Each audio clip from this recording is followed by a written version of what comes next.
அஸ்ஸலாமு அலைக்கும். இன்றைக்கி வந்து சாரீ ஓரம் அண்ட் சாரியில் ஃபால்ஸ் எப்படி வைக்கிறது அப்படிங்கிறத பற்றின கிளாஸ் தாங்க இன்றைக்கி போக போகுது. ஸோ மிஸ் பண்ணாமல் பாருங்கள். இப்போ நம்ம வந்து சாரீஸில் வந்து கட் பண்ணி இருக்கும் ஓகேங்களா. இப்போ நம்ம இதை அப்படியே நம்ம தைச்சிட்டோம்னா அது வந்து கோணலாக தெரியும், அதாவது ஒரு மாதிரி கிராஸாக அன்னீவனாக தெரியும் ஓகேங்களா. அதுக்காக நீங்கள் லைட்டாக அந்த பார்டர்கிட்ட கட் பண்ணிவிட்டு நீங்கள் அதில் ஒரு த்ரெட்டு ஒன்று வரும் கட் பண்ணவுமே ஓகேங்களா. அந்த த்ரெட்டை நீங்கள் இழுக்கவுமே என்னாகும், ஸ்ட்ரெயிட் லைனில் ஒரு சுருக்கம் கொடுக்கும். அப்படியே நீங்கள் அந்த லைன் அந்த த்ரெட்டை அதை எடுத்துக்கிட்டு அப்படியே சுருக்கி நீங்கள் அந்த த்ரெட்டை எடுத்துடணும். எடுத்துட்டா அப்போ நம்மளுக்கு அதில் ஒரு லைன் காமிக்கும் ஓகேங்களா. அதுலேயே நீங்கள் கட் பண்ணுங்கள். இப்படி நீங்கள் கட் பண்ணி ஸ்டிச் பண்ணுறப்போ நம்ம இப்போ சாரீஸ்லாம் வந்து மடித்து வைப்போம் பாருங்கள். அந்த டயத்தில் பார்த்தா ஒரு மேலே வந்து அப்படியே ஒரு மாதிரி கிராஸாக அன்னீவனாக தெரியும், பார்த்துருக்கீங்களா. அது வந்து இந்த மாதிரி சரியாக நம்ம வந்து முந்தி சைடில் இதை நம்ம சரியாக ஸ்டிச் பண்ணலைன்னா மட்டும்தான் அந்த மாதிரி வரும் ஓகேங்களா. அதுக்காக தான் இப்படி லைன்ஸை எடுத்து அந்த லைன்லேயே கட் பண்ணி ஸ்டிச் பண்ணுங்கள், அதை ஃபோல்டு பண்ணி ஓகேங்களா. இப்படி நீங்கள் கொஞ்ச நாள் நீங்கள் இந்த மாதிரி ப்ராக்டிஸ் பண்ண பண்ண உங்களுக்கு என்ன ஆகிடும், ஆட்டோமேட்டிக்காக ஸ்ட்ரெயிட்டாக கை வந்து கட் பண்ணுறதுக்கு ஸ்ட்ரெயிட்டாக லைன்ஸ் வந்துடும். அடுத்து நீங்கள் இப்படி இது வந்து த்ரெட்டெல்லாம் எடுக்கணுங்கிற அவசியம் இல்லை. கொஞ்சம் உங்களுக்கு ஒரு ப்ராக்டிக்ஸ்க்காகத்தான் ஒரு 4-5 சாரீஸ் நீங்கள் இந்த மாதிரி த்ரெட்டை எடுத்து நீங்கள் ப்ராக்டிக்ஸ் பண்ணி கட் பண்ணி பாருங்கள்.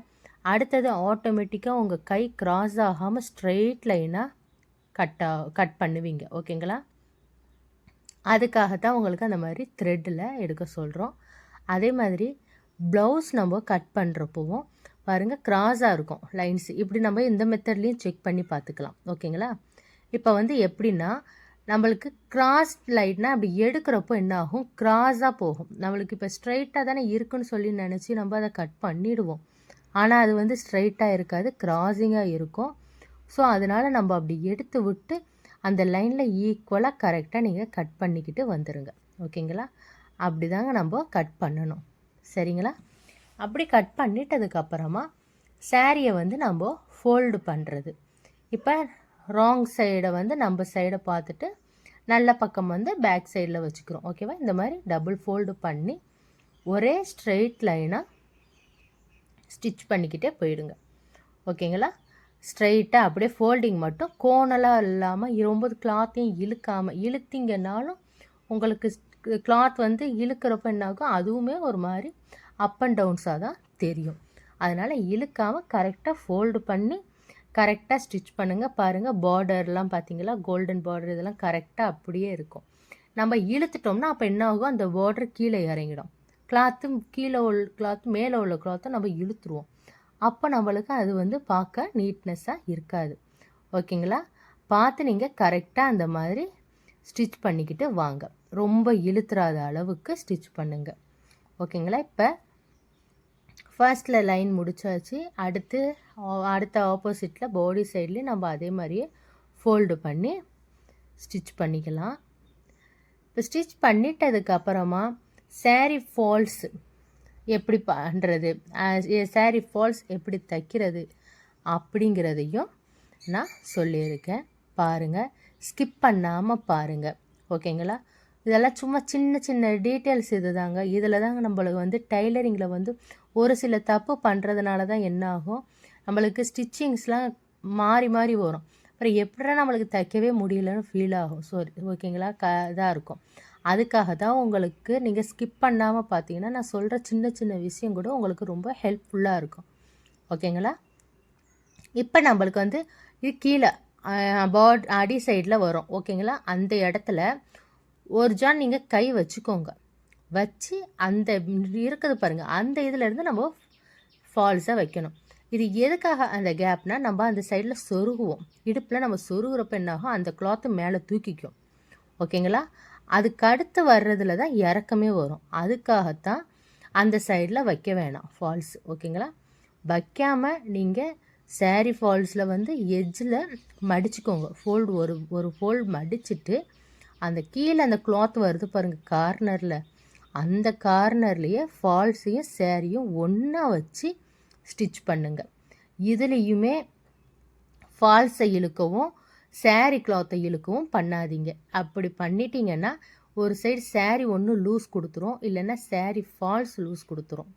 ஓகேங்களா? அப்போ வந்து நம்மளுக்கு அது நல்லா தெரியாது, ஒரு மாதிரி பார்க்குறப்போ ஒரு இதாக தெரியாது நல்லா. ஓகேங்களா? அதுக்காகத்தான் இதுவுமே எப்போவுமே நீங்கள் ஸ்டிச் பண்ணுறப்போ துணிங்களை இழுக்கவே இழுக்காதீங்க, இழுக்காமே ஸ்டிச் பண்ண ப்ராக்டிக்ஸ் எடுங்க. ஓகேங்களா? கரெக்டாக ஈக்குவலாக வச்சு தையுங்க. சாரியவோ ஃபால்ஸையோ இழுத்துடக்கூடாது. ஓகேங்களா? கரெக்டாக ஈக்குவலாக அந்த கார்னர் ஏஜ்லேயே ஸ்டிச் பண்ணிக்கிட்டே வாங்க. நீங்கள் இழுத்திங்கன்னா நம்மளுக்கு அடுத்து மேலே தைக்கிறப்போ ஃபால்ஸில் வந்து அப் அண்ட் டவுன்ஸாக நம்மளுக்கு தெரியும், ஸ்டிச்சிங் வந்து நீட்டாக தெரியாது பார்க்குறதுக்கு. அதுக்காக தான் உங்களை இழுக்க வேணான்னு சொல்கிறேன். ஓகேங்களா? இதெல்லாம் சும்மா சின்ன சின்ன டிப்ஸ் தாங்க. இந்த இதில் நீங்கள் இதெல்லாம் இது பண்ணுறப்போ தான் உங்களுக்கு ஸ்டிச்சிங்கில் அந்த ஒரு ஃபிட்னஸ் நல்லா கரெக்டாக தெரியும். ஓகேங்களா? ஸோ இதுதானே நம்ம என்ன இப்படி தைச்சிடலாம்னு நினைக்காதீங்க. இதுதான் உங்களுக்கு அடுத்து தைச்சி முடிச்சதுமே ஒரு ஃபால்ட்டாக தெரியும், சரியாக தைக்கலையேன்னு தோணும். ஓகேங்களா? அடுத்து பாருங்கள், நம்ம அந்த ஃபால்ஸில் ஒன் சைடு மடிச்சிட்டோம். மடிச்சுட்டு அந்த கார்னரில் எட்ஜ் பண்ணி நம்ம சொல்லியிருப்போம் பாருங்க, அதில் எட்ஜ் பண்ணிவிட்டு அதில் நம்ம அப்படியே இப்போ பாருங்கள் ஸ்டிச் பண்ணிக்கிட்டு அந்த கார்னரில் நீடியில் சொருவிடுறோம். ஓகே, இப்போ கிளாத்தை மட்டும்தான் டேர்ன் பண்ணுறேன், வேறு நீடியில் எதுவுமே இது பண்ணல. ஓகேங்களா? இப்போ கிளாத்தை மட்டும் டேர்ன் பண்ணி பார்த்து கரெக்டாக இருக்கான்னு செக் பண்ணிக்கோங்க, இழுத்து விட்டு. அதாவது இழுக்கிறதுனா உள்ளே சுருக்கம் இருக்கான்னு செக் பண்ணிக்கோங்க. ஓகேங்களா?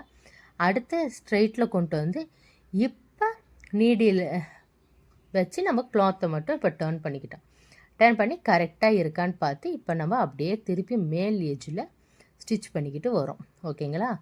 அவ்வளோதான். இப்போ நம்ம பாருங்கள், எங்கேயுமே நம்ம கிளாத்தை இழுக்கலை, கரெக்டாக அப்படியே நம்ம ஸ்டிச் பண்ணிக்கிட்டே வாங்க. ஓகேங்களா? ஃபுல்லாக இப்படியே ஒரு லைனை கார்னரில் எஜ்ஜிலேயே கரெக்டாக கொண்டுட்டு வாங்க. பொறுமையாகவே தைங்க, ரொம்ப அவசரம் கூட இல்லை. பொறுமையாக ஸ்டார்டிங்கில் பிகினர்ஸாக இருக்கிறவங்க ரொம்ப ஸ்லோவாகவே ப்ராக்டிக்ஸ் பண்ணுங்கள். கடகடன்னு நம்ம தைக்கணும்னு சொல்லி நினைக்க வேணாம்.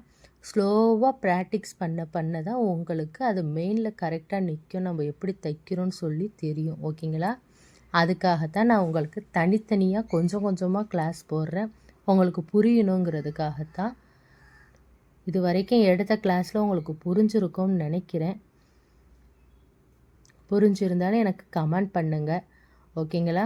இப்போ பாருங்கள், நம்ம கரெக்டாக இப்போ லாஸ்ட்டில் எட்ஜ் பண்ணி முடிச்சாச்சு. அந்த ஃபோல்டிங் பண்ணிவிட்டு அதே மாதிரியே இந்த கார்னரில் நம்ம எடுத்து முடிச்சிடுறோம். ஓகேங்களா? அவ்வளோதாங்க. இப்படி தாங்க நம்ம சாரீ ஃபால்ஸை ஸ்டிச் பண்ணணும். இப்போ மடிக்கிறப்போ உங்களுக்கு பார்க்கையில் ஈக்குவலாக தெரியும். ஓகேங்களா?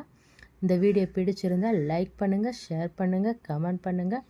உங்கள் ஃப்ரெண்ட்ஸ் சர்க்கிளில் யாருக்காவது டெய்லரிங்கில் இன்ட்ரெஸ்ட் இருந்தால் அவங்களுக்கு இந்த வீடியோ அனுப்பிவிடுங்க.